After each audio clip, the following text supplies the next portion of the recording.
బ్రహ్మాండమంత వ్యాపకత్వానికి పోతుంది. అప్పుడు సంఖ్యలు మొదలైపోతాయి. నిన్ను బంధించగలిగే సంఖ్యలే లేనే లేవని తెలుసు. ఇది రెండవ మార్గం. మానవులు ఎవరైనా సరే ముక్తిని సాధించాలనుకునే వారందరికీ ఈ రెండు మార్గాలు ఎప్పుడూ తెరిచే ఉన్నాయి. మానవుడికి మాత్రమే సాధ్యమైనటువంటివి ఈ రెండు మార్గాలు. మానవోపాధి పొందినటువంటి వాళ్ళు ప్రతి వాళ్ళు మీ అహాన్ని ఎంత తగ్గించుకోవాలయ్యా, నేననే దాన్ని ఎంత తగ్గించుకోవాలయ్యా అంటే ఏ బంధము కూడా నిన్ను బంధించడానికి వీలు లేనంతగా మిమ్మల్ని మీరు తగ్గించుకోవాలి. దీన్ని శరణాగతి మార్గం అంటారు. రెండవ మార్గం ఉంది, అది విరాట్ రూపాన్ని ధరించడం. సాక్షాత్తు పరమాత్మకి నాకు భేదం లేదు అనేటటువంటి జ్ఞానంతో సకల బంధాలను తెంచుకోగలిగేటటువంటి సామర్థ్యం, పూర్ణ వైరాగ్యం, విశేష వైరాగ్యం, తీవ్ర వైరాగ్యంతో బంధనాలను బద్దలు కొట్టడం. ఇది రెండవ మార్గం. మొదటిది శరణాగతి మార్గం, రెండవది తీవ్ర వైరాగ్య మార్గం. ఈ రెండూ కూడా మోక్షమనే సౌధానికి సరాసరి మార్గాలు. మిగిలిన మార్గాలు చాలా కాలానికి చేరతాయి, డొంక తిరుగుడు మార్గాలు. కాబట్టి తప్పక మానవులందరూ ఎవరైతే ఈ జన్మలోనే నాకు ముక్తి కావాలి, ఈ జన్మలోనే నాకు మోక్షం కావాలి, ముముక్షువైనటువంటి మానవుడు తప్పక శరణాగతి మార్గాన్ని కానీ తీవ్ర వైరాగ్య మార్గాన్ని కానీ ఆశ్రయించాలి. శరణాగతి మార్గం ఎటువంటిదయ్యా? వెన్న వంటిది. మీరు వెన్న పట్టుకోవడానికి ప్రయత్నించాలనుకోండి, జారిపోతుంది. ఎంతగా పట్టుకోవడానికి ప్రయత్నించండి, మీ చేతిలోంచి జారిపోతూ ఉండండి. అలా జారిపోవాలట. ఏ బంధము నిన్ను బంధించలేదు. అర్థమేనండి? ఇదొక మార్గం. మీరు అలా వెన్నవలే లేరనుకోండి, నవనీత హృదయం మీ దగ్గర లేదనుకోండి, మీరు నవనీత హృదయ చోరుడు చేత పోగొట్టబడరు. మీ హృదయం గనక వెన్నవలే గనక ఉన్నట్లయితే మీ హృదయాన్ని పరమాత్మకి అర్పించడానికి సంసిద్ధంగా ఉంటుంది. అప్పుడు మాత్రమే శరణాగతి మార్గం సాధ్యమవుతుంది. అంటే అర్థం ఏమిటండి అన్నారు.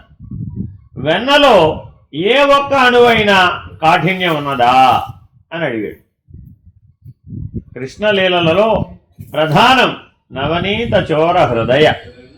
ఈ నవనీత చోర హృదయలో పరమాత్మ నవనీతాన్ని మాత్రమే ఎందుకు దొంగిలించాడట అంటే అందులో అణుమాత్రమైన కాఠిన్యం లేదు.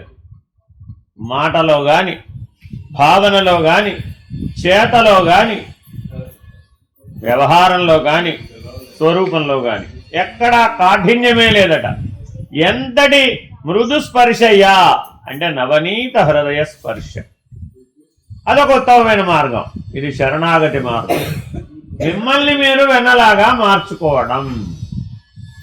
ఏ అంశంలో కూడా, ఏ అణువులో కూడా, ఏ భాగంలో కూడా, ఏ విధానంలో కూడా, ఏ మాటలో కూడా అణువంత కాఠిన్యాన్ని కూడా మిగుల్చుకోకపోతే మీరు బంధం అనే సంఘటన నుంచి జారిపోవచ్చు. ఇది అత్యంత సులభమైన మార్గం, కానీ అత్యంత కఠినమైన మార్గం.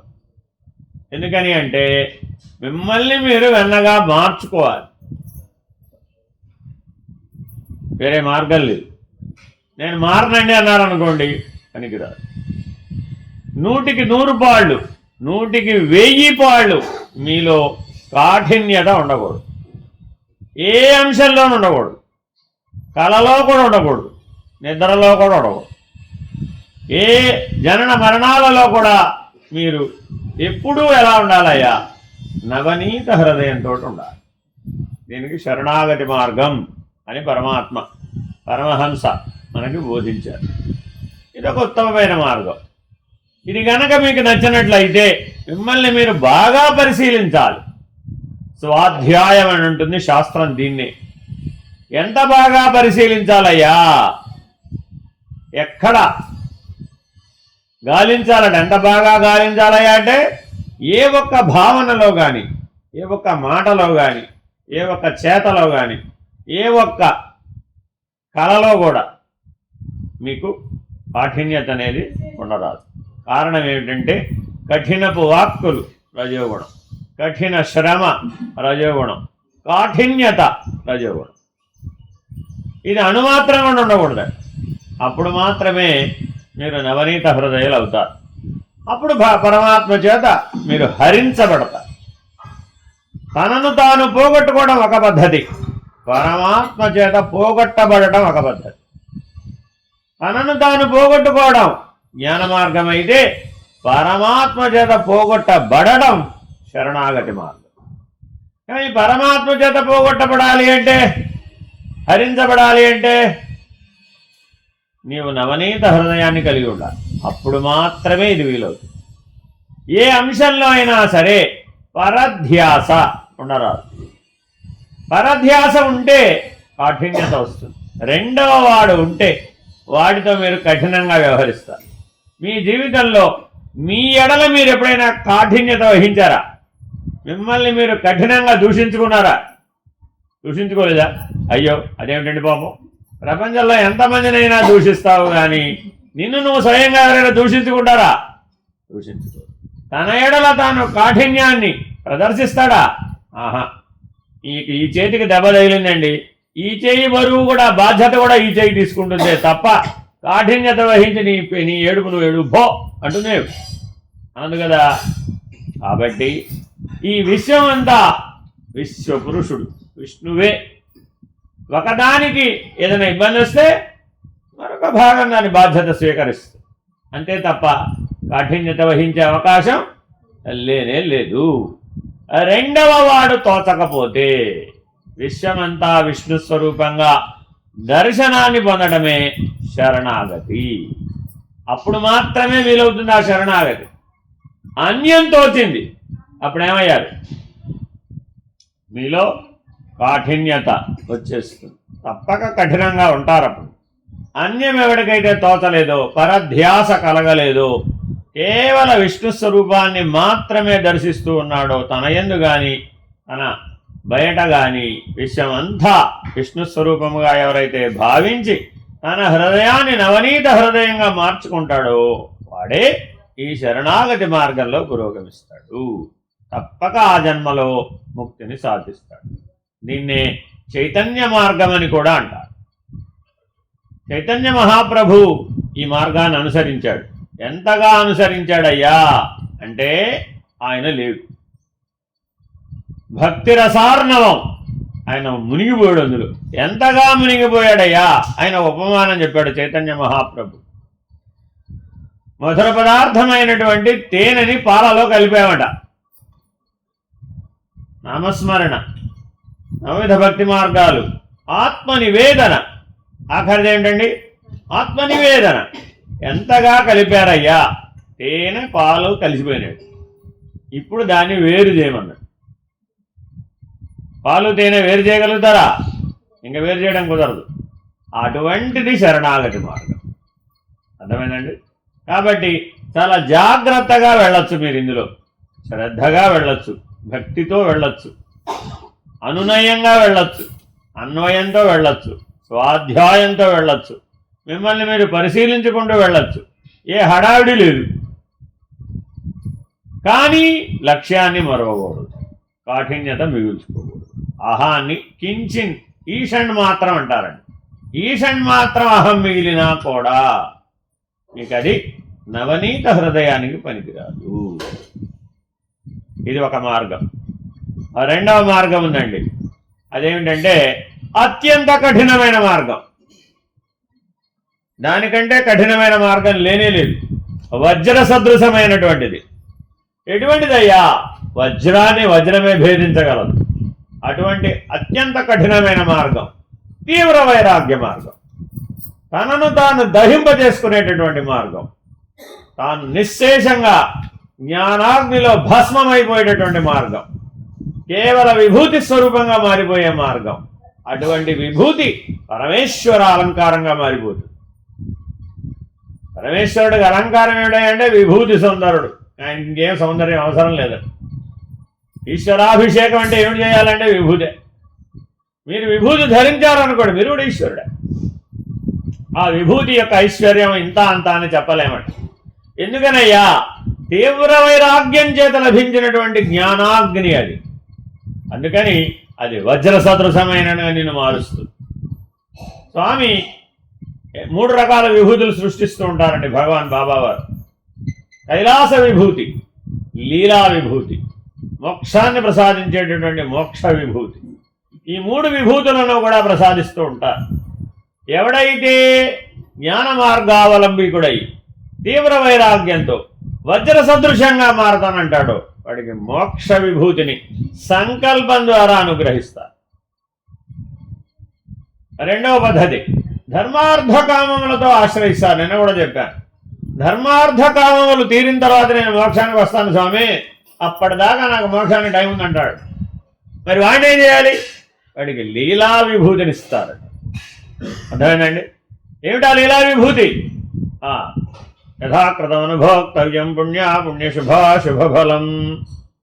అయితే సత్వర ఫలం లభించుగాక అంటాడట. ఎందుకని? ఇప్పుడు ఆ కర్మఫలాన్ని అనుభవించడానికి ఇంకో 100 జన్మలు ఎత్తడం ఎందుకు? అదేదో ఈ జన్మలోనే పూర్తి చేయను ఆయన. ఆ ధర్మార్థ కామాల గొడవ ఏదో ఇప్పుడు అవచేసేస్తే దాని మీద అపేక్ష పోతుంది అప్పుడు నీకుగా. అప్పుడు నువ్వు ముముక్షువుగా మారతావు. అప్పుడు శరణాగతి మార్గమో లేదా జ్ఞానాగ్నిని పొందేటటువంటి వైరాగ్య మార్గాన్నో స్వీకరిస్తావు. ముముక్షువుకి 2 మార్గాలు. కాబట్టి తీవ్ర ముముక్షువైనటువంటి వాడికి మాత్రమే తత్క్షణమే ముక్తి సాధ్యం. ఈ క్షణమే ముక్తి కావాలండి. సద్గురు సాన్నిధ్యంలో అది కూడా సాధ్యమే. ఎప్పుడు? తీవ్ర ముముక్షువైనటువంటి వాడికి. ఆ తీవ్రత కనుక లేకపోయినట్లయితే నీవు ముక్తుడవు కాజాలవు.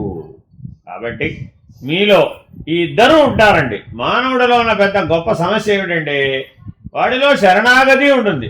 దీనబాంధవా అని చేతులొచ్చి ప్రార్థిస్తాడు. అంతా బాగున్నప్పుడు నేనే గ్రేట్ అండి. బాగోపోతే ఏమంటాడు? నువ్వే కాపాడాలయ్యా బాబు, నా వల్ల ఏం కాదంట. అంతా బాగున్నప్పుడు నేనే గ్రేట్ అంటాడు. మరి ఓసారి ఇలాగా ఓసారి అలాగే ఎలా ఉంటాడు? ఏం చేస్తామండి? మరి కష్టాలు వస్తే భగవంతుడు కాపాడాల్సిందే, మరి వేరే వారిని ఎవరిని అడగడానికి లేదు.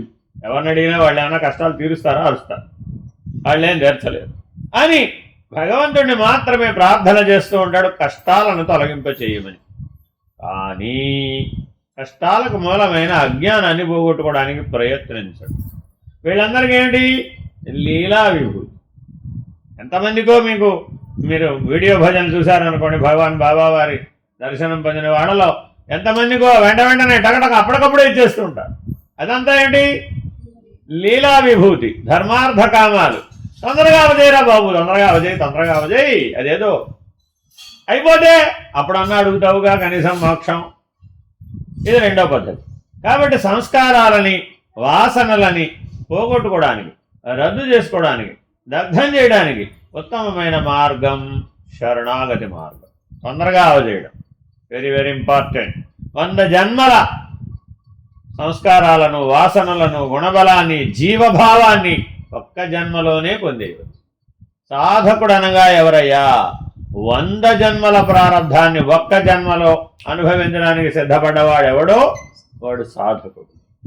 అబ్బో నేనంత కష్టపడలేను మహాప్రభో, నిదానంగానే వస్తాలేండి, నేను ఏ జన్మది ఆ జన్మలోనే అనుభవిస్తాలేండి అనేటటువంటి వాడు సామాన్యుడు.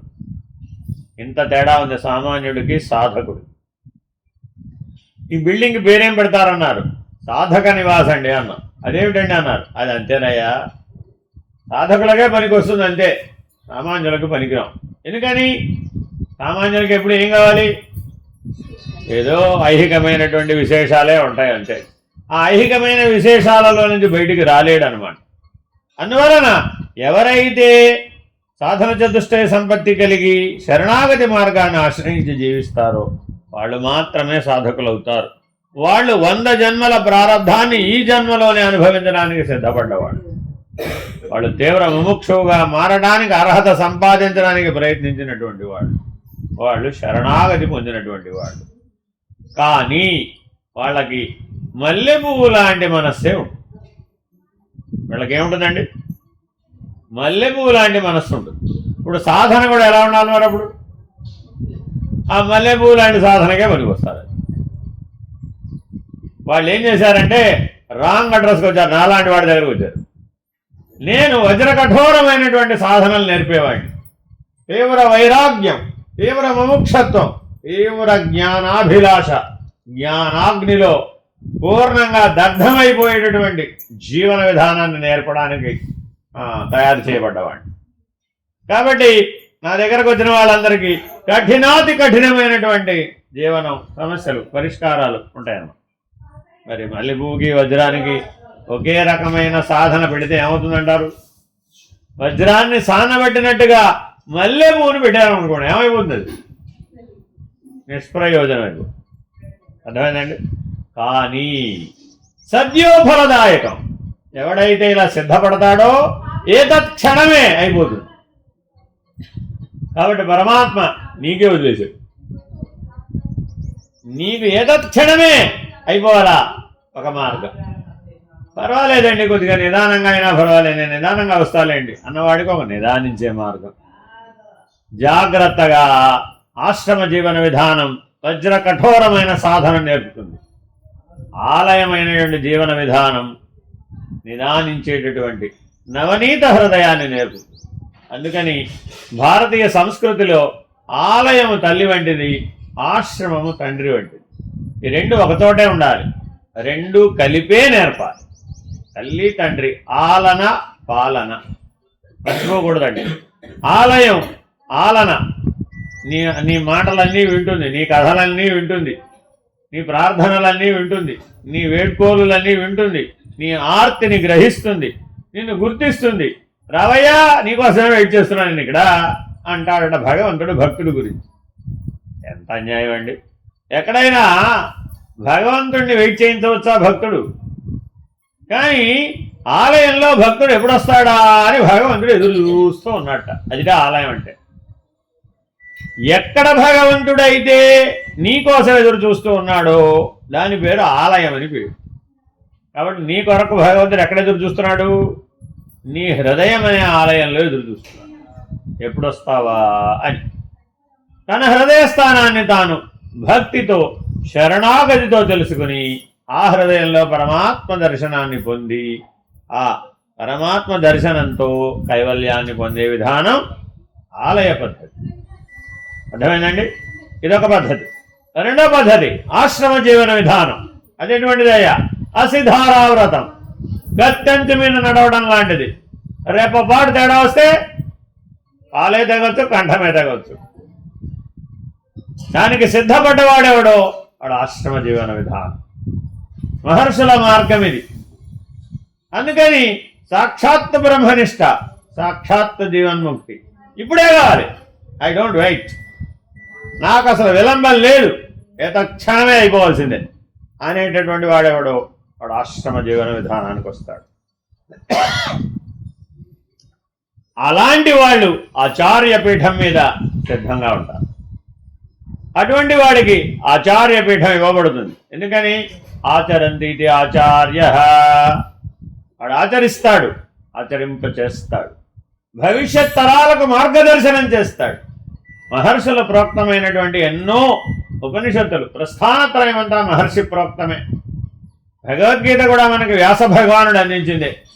కాబట్టి శృతులు, వేదాంత మీమాంస శాస్త్రం అంతా కూడా పూర్వ మీమాంస నుంచి బయటపడేసి ఉత్తర మీమాంసా దర్శనానికి తీసుకెళ్లే వాటిని ఆశ్రమములు అంటారు.